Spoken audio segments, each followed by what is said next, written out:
With closed beta 2 for Wuthering Waves finally coming to an end, I actually want to take the time to get into my final thoughts. After putting in about 200 plus hours into the game, I think that it's fair to say we have quite a bit of knowledge on at least what we've had presented. We're going to be getting into some of the good, some of the bad, and as well as the release date and how I personally feel about that. Go ahead, grab your popcorn if you haven't already, and definitely make sure that you guys like and subscribe if you end up enjoying this video and want to see more content like this. One of the first things that I actually want to talk about is just honestly how I feel about the game and where it currently stands. I would say with the amount of time allotted that I put into the game, I will say that I found myself not playing nearly as much towards the end just because you didn't really have to.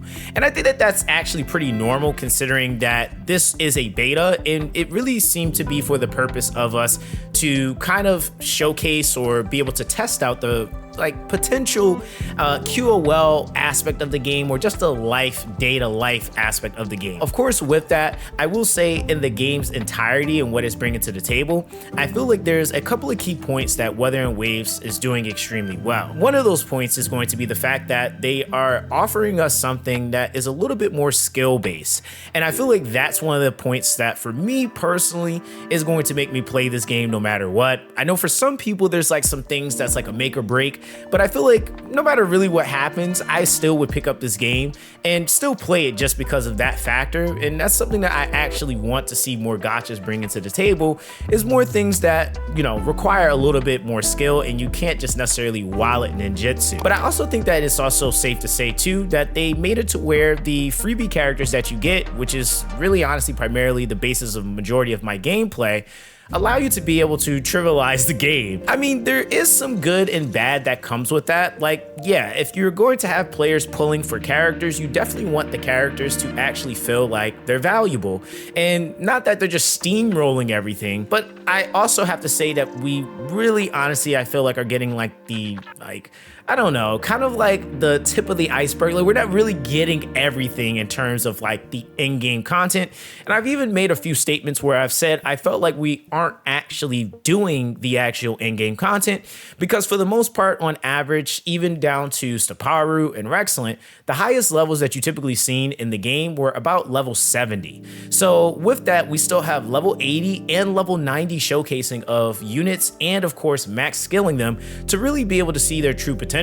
And if these lower rarities are already as strong as they are, I already know that once we get to that point going into month 2, into month 3, and so on and so forth, we're definitely going to be seeing some very, very promising numbers coming from these units as we progress and push further into the game's lifespan. We also have to consider the 5 stars, and I mean, for lack of better words, that did become a thing that had a lot of different, especially primarily the content creators, not really wanting to invest too much time because they weren't able to fully test everything. Now, do I feel like that was a bad thing that we weren't able to test everything? Not necessarily, because I feel like for what it's worth, the 5 stars typically will give us something more than what the 4 stars can do.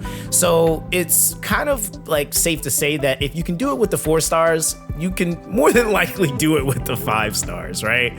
So I guess obviously there's the argument of balancing and things of that nature, but we'll have to revisit that when the time comes. The other aspect of the game that I felt like was done extremely well was actually the ecosystem, for at least the aspect of utilizing them in combat and the capturing aspect of them in terms of just really cool looking monster, Pokemon-esque things to capture, just to kind of fill, your time to do more things, kind of pushing and emphasizing co-op a little bit more. So I feel like they did really well with the introduction, at least of that. And I feel like players are definitely going to absolutely enjoy the elements of Echoes and really being able to, I would say, find those shinies more so.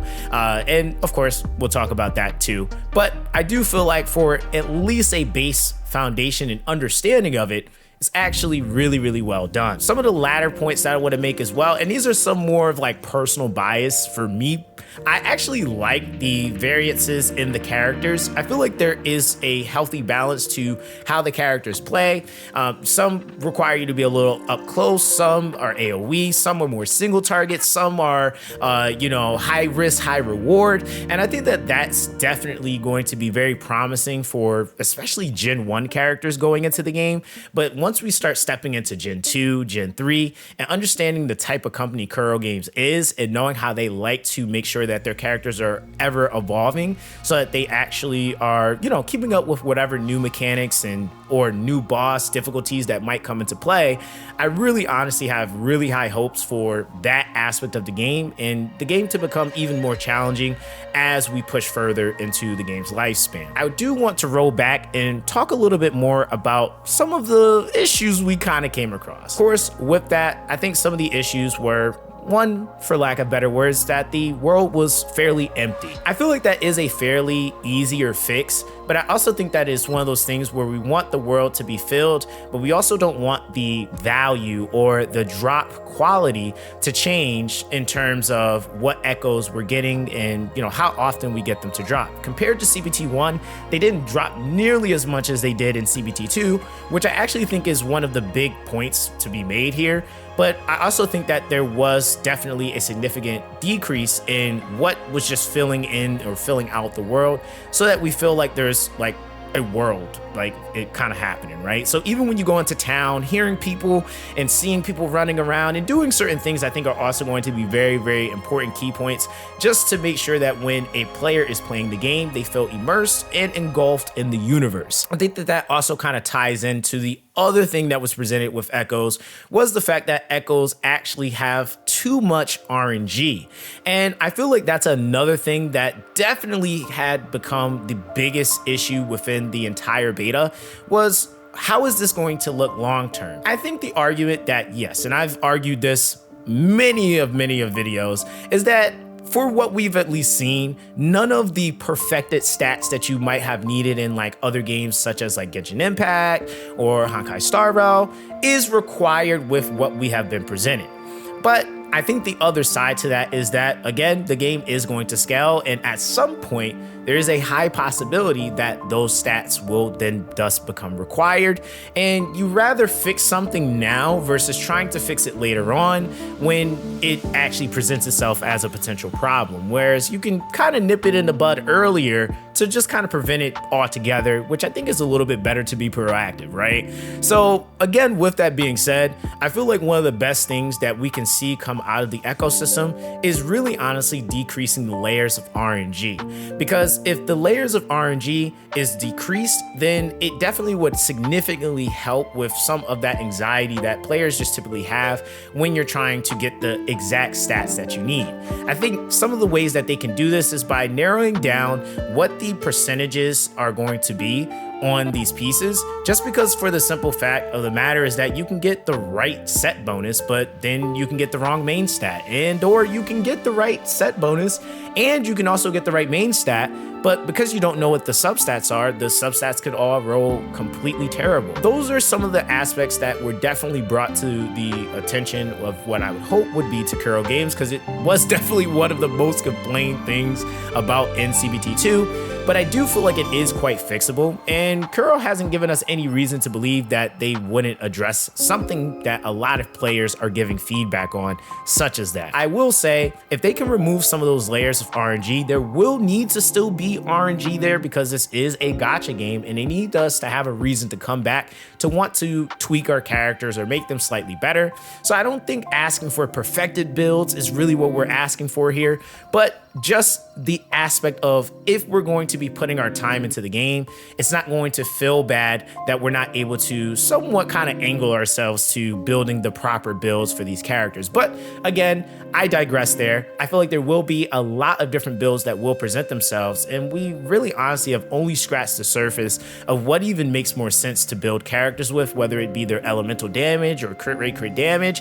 And this is obviously going to vary based off of the character you're building and or trying to emphasize. I do want to talk about some of the other key points and things that I would definitely like to see that we had mentioned and brought up in the beta.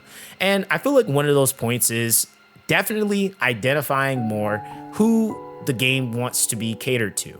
I think that there is this balance that does need to be maintained, that yes, you want to have a entry level for the casuals to be able to come into the game so that they're able to actually enjoy the game and not feel like they're getting curve stomped right off rip. But you don't want it to permanently stay that way to where now, after say a year, people still feel like it's just a overall casual experience, which I think there's already games that are doing that. I really honestly am hoping that with what Kuro Games is going to be doing with Wuthering Waves, they continue to push the envelope for scalable content that's optional. And I think that that's one of the things about the hologram that we really liked, was that it doesn't necessarily interrupt your experience casually on the game, but it does offer those in-game players that want to be a little bit more sweaty an opportunity to actually scale throughout the game and to be able to do things that they would not be able to necessarily do in the regular state or the regular base of the game.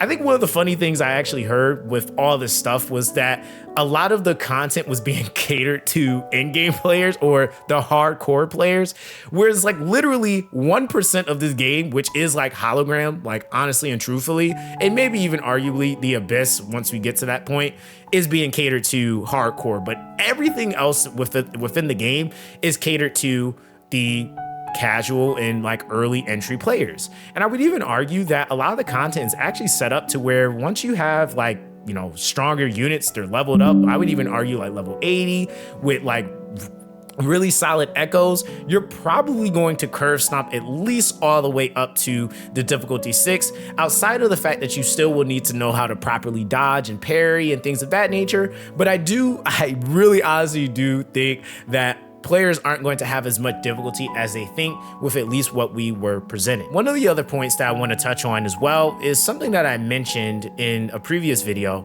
is that I also don't think that we are getting the full scale in-game content or just full scale content in general. Of course, we've only been able to see up to a certain level on the Soul 3. I think mine was at phase 5, if I'm not mistaken. So with that basically didn't have all of my like world bosses or just all of the bosses in general super power spike. They did start to do a little bit more in terms of their like move list, adapting more abilities and things of that nature. So I feel like for those more sweaty players, just know that the more you invest into your account, the better drops do get for some of these dungeons. And of course, the difficulty will start to kind of skyrocket. But I think it's also safe to say that for dailies, you kind of don't want to sweat if it's going to be something you have to do every single day. But you definitely want to make sure that it is still fun to enjoy and play. So I think that there's kind of some balancing there that will just need to be maintained. With that, like I said, I feel like because we've had Rexlent, we had Stapar, which are all amazing content creators and just gamers in general, clearing hologram 6, I was able to personally get to up to hologram 4, and I just was really honestly truly lacking the DPS just to get it done.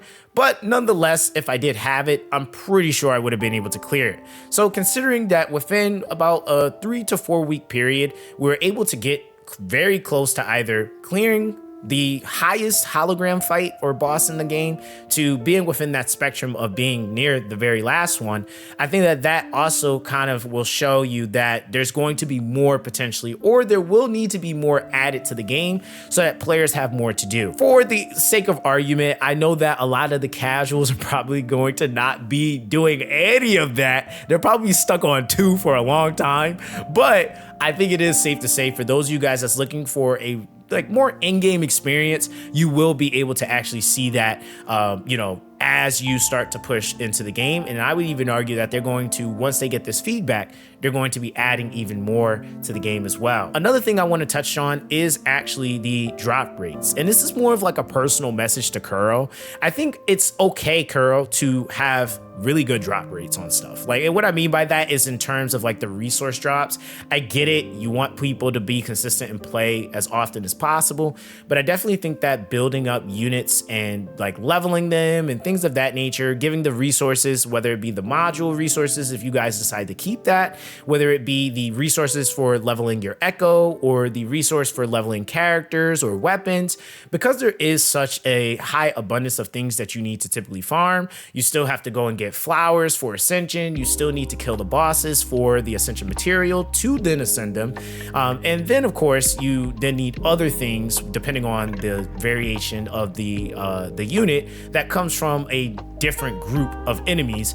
It's so much that you have to farm. Giving good drops is not a bad thing. I will say that we still have to be aware of the fact that we don't know what like pre-registration campaigning is going to look like in terms of resources and rewards, but I think that that's also another valid point that we'll have to just kind of wait and see what they do there.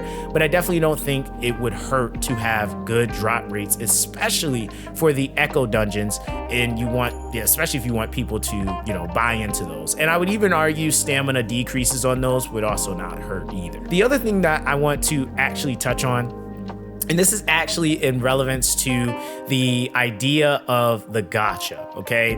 Now, when we're looking at the gacha itself, the gacha is pretty standard. It's very similar to Genshin in terms of pulling for the unit, but where we have a huge variation is in the weapon gacha. Now, with the weapon gacha, I think that it is nice that you are able to actually guarantee that if you're pulling for a weapon for a specific character you're trying to get, you're guaranteed to get it within that said rotation. Now, my advice with that is definitely going to be, this is to the players, to make sure that you actually save for the unit and the weapon correspondent that you want to have. Whether or not it's going to be required for you to have the weapon or, with the character, I would say if you're free to play, you're going to definitely want to wait until some of the more well-oriented CCs or players get their hands on things and are able to test out damage numbers. I think for the most part, people will probably be sticking to just pulling the character initially, and then before the character goes away, you'll probably aim for the weapon. But the thing that's actually great about the way the game has been presented, and this is just again going into just touching on that positive I mentioned at the beginning, is that the game has presented itself to where you can clear the game with the free-to-play characters. And I think that with that being the case, it's not emphasizing or forcing you to feel like you need to actually pull every single time there's a banner up, because this is the next meta, next power creep oriented thing that you need to be focused on or emphasizing. And I feel like that's actually an absolutely amazing thing, because this makes it to where you are able to experience the game and actually pull for things that you genuinely like, not just being hooked into being a meta slave. Will that, of course, potentially possibly present itself? Yes, most gacha games typically do follow that, but I will say with it seeming to be a little bit more skill oriented, and as long as they keep it that way, it means you'll be able to actually clear things with the free-to-play character options that you're given. And I'm sure they're going to have more free-to-play options given to us in the future so that we can cover our basis for team synergies, and as well as just having a attribute from, or character for each attribute. And so that then gives you more power as the player to be able to actually pull for the said character. And of course, if the weapon makes sense, the weapon that specifically goes to the character, so you're getting that drip factor. And of course, you're also getting the character that you genuinely want to experience and enjoy the game with. The other things that I want to touch on, and these are like more of the things that I just want to potentially see come into the game that I think would actually help the game perform extremely well. For me, I definitely would love to see skins added to or implemented in the game at some point. I think that aspect of uniqueness and customizing, I guess, is going to be really sick for a lot of players, especially if they are aiming for their favorite character and then they know that there's a skin that's going to potentially come out for them.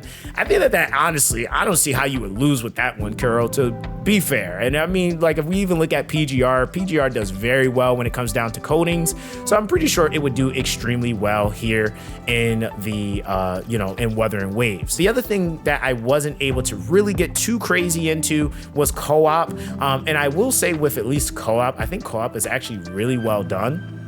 And what I'm actually hoping to see with co-op is that we actually get like boss raids, like seriously, like not just like, you know, the standard co-op that we have, but actually having guilds and things of that nature is like implemented so that we can actually play together. And whether the group stayed the same size or not, but just being able to have other, you know, avenues to be able to challenge like bigger and just even more fun things, kind of getting more into like that Monster Hunter vibe. I think that that would also be really, really cool. And we kind of already see some of those echoes being presented, or bosses being presented in the game that kind of already have that Monster Hunter vibe. So I really feel like if they played into that, even if it was like on a weekly basis, or, you know, they had the guild raid or whatever it was, like once, you know, every week or twice every week or something like that, I think that that would be really, really great for engagement points to just kind of get everybody in so we can just continue to enjoy the game together. I would say one of the other things that I'm really hoping to see, and this isn't so much with the game itself, but it's more so about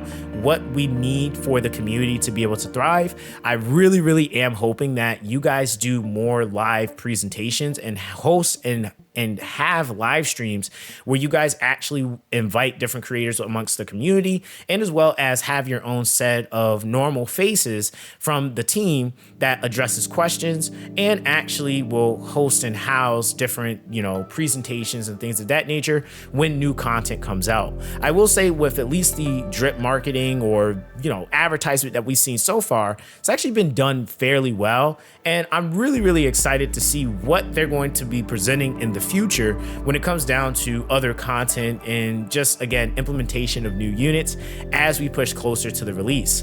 And that kind of drives me into the very last point that I want to talk about: the release of Wuthering Waves. Do I feel like Wuthering Waves is going to be releasing exactly when we've seen Epic Games release it? Is it going to be June? Is it going to be July? Or are we looking more closer to the October date? Now, I will say my personal thoughts and opinions on this is that the more time that they have to work, the better the game could potentially be. Doesn't mean that the game isn't ready necessarily or is just in a bad position, but it's just like with anything, the more time you have to incubate or cook it, you can essentially see potentially better results. But I think it's also one of those things where you have to be careful on what window of time you release the game, because at the wrong time, that could honestly cause a really, really bad turnout if other players' attention is on something else. So I would say that for me, a comfortable like release period would definitely be like during the summer. I think May would be a little too early just because we have things just coming to an end, and I would give them at least some time to really be able to cook stuff. And I would even argue like July. Like if they did somewhere around there, we'd probably be pretty okay. But yeah, all in all and through, I think that if the game was to release, even if it was at the earliest, like, you know, speculated date, I do feel like players would still play the game. I think the only thing though that we do want to try to avoid, and what I at least hope they try to avoid, is having as little as mistakes as possible during the release of the game, because the game definitely is in a probationary period, and you really want to put your best foot forward in allowing players to be able to experience the game and to really honestly feel like they're getting value out of what the team has put their heart and soul into. We got other things that, you know, I could go on hours and hours about, such as story, which I felt like was pretty good, but I would save that for another video because I do have something else I want to kind of tie into that. But nonetheless, let me know how you guys feel about all this stuff going on with Wuthering Waves. Do you guys feel like we're in a very, very good position? Do you feel like there's more work than we even realize that needs to be done? Let me know in the comment section down below. All of you guys, stay blessed, and I'll catch you guys in the next one.